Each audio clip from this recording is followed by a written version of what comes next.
Makapuso, magaulan sa pila ka bahin sang pungsod subong adlaw bangod sa hangin habagat.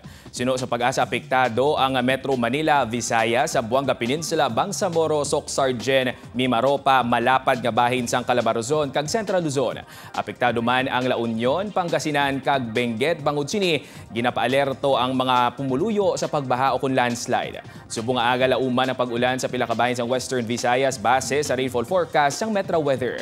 Magapadayon ini kag manginlapnagon karon sa hapon. Posible ang heavy to intense rain sa pila ka lugar kag pwedeng magtugas ang baha o kun landslide. Suno sa pag-asa apektado sa habagat ang western section sang Southern Luzon, Visayas kag Mindanao. Ginapabaskog sang ang habagat sang isa sa duwa ka ginabantayan nga mga low pressure area. Ang isa pa ka LPA ang yara sa 3,115 kilometers east, northeast ang extreme northern Luzon. Nagapabili naman ang manubong nga tsansa sa duwa ka mga nasambit nga LPA nga mangin bagyo suno sa pag-asa.